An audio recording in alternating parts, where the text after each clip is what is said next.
Hello everyone and welcome back to another video. Today I'm going to be sharing with you a throw whatever you have in chili recipe. We eat chili a lot at our house, different variations depending on what I have on hand that day or that week. I love that it's really healthy and that it's a lower carb option so that I can give my kids a break from the carb heavier meals that they usually prefer. I'll show you guys how I manage simple cooking in my household, where you don't have to go and buy a bunch of ingredients that you're only going to use once or twice and then have it go bad in the back of your fridge.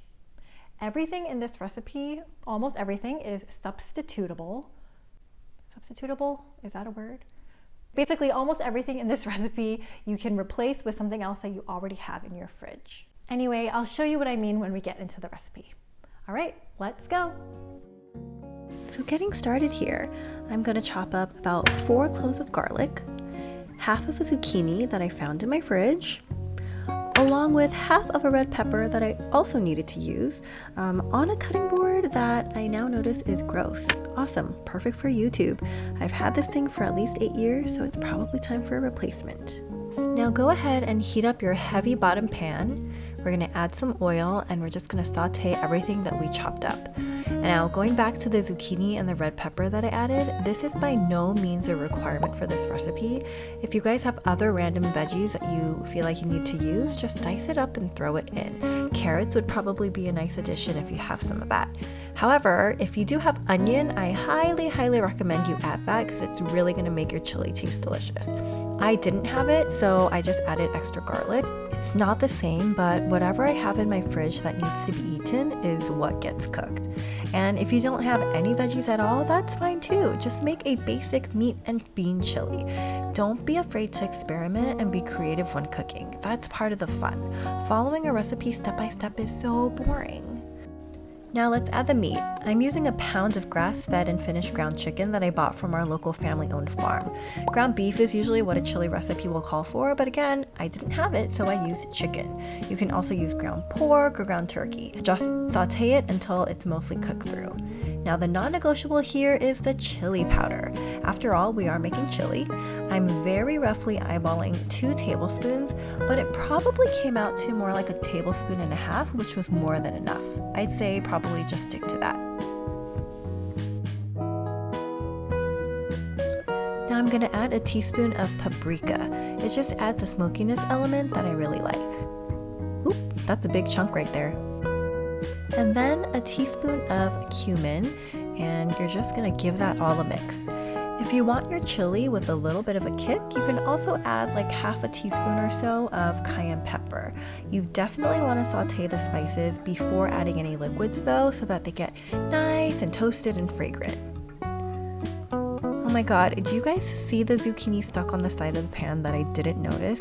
It is driving me nuts. Those zucchini pieces deserve to be sauteed too.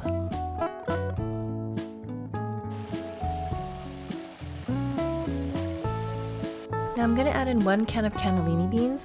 You can substitute this for black beans, kidney beans, chickpeas, navy beans, even refried beans. Seriously, whatever you want, beans are beans. In the past, I've made chili with madras lentil beans and refried beans, and it was so delicious. I'm also going to add a can of mild green chilies here. I'm adding this because this can has been sitting in my pantry literally for like over 2 years, and I want to just get rid of it. So again, it's optional.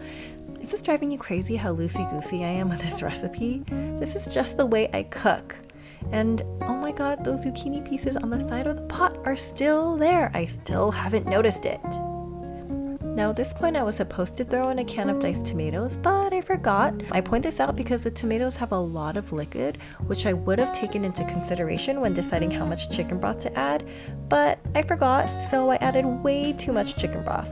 You want to add just enough broth to cover your meat and bean mixture after you add your canned tomatoes. Now, I went to my freezer to add some frozen chopped spinach that I had because I was like, why not?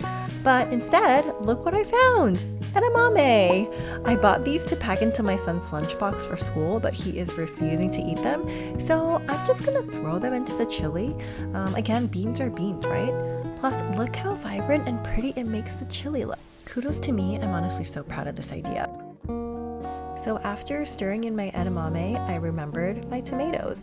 So you'll see me in a second throwing it in. After the tomatoes are added, there was so much liquid, way too much, but it's okay because I can just simmer the chili uncovered and let it evaporate down.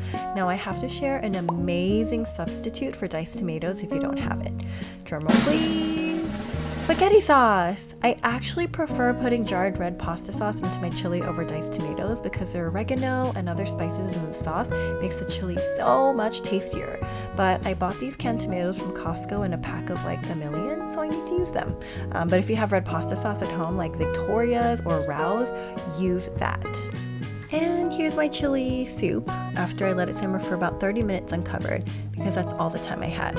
At this point, add salt to taste. I didn't add any because my 10-month-old will be eating this, but you definitely should. Now here's the classic plating shot. I had to zoom the picture way in because as I was spooning the chili, I spilled a bunch on my counter. Oops. Wow, now I'm really struck by how soupy this is. Truly my mistake. Your chili I hope will come out much thicker than this. But let me show you the best trick to thicken it up. Cheese! I'm using shredded Mexican cheese because that's what I had in the fridge, but shredded cheddar would be so good too. And of course, a dollop of sour cream.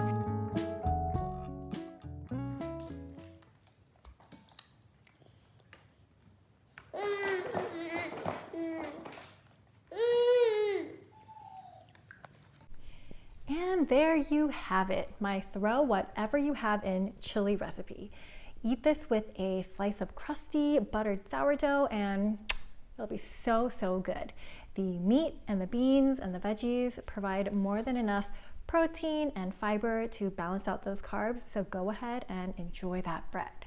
If you like this video, please go ahead and give it a thumbs up and subscribe to my channel. And let me know in the comments down below what you plan to put into your chili. All right, hope you guys have a great day and see you guys next time. Bye.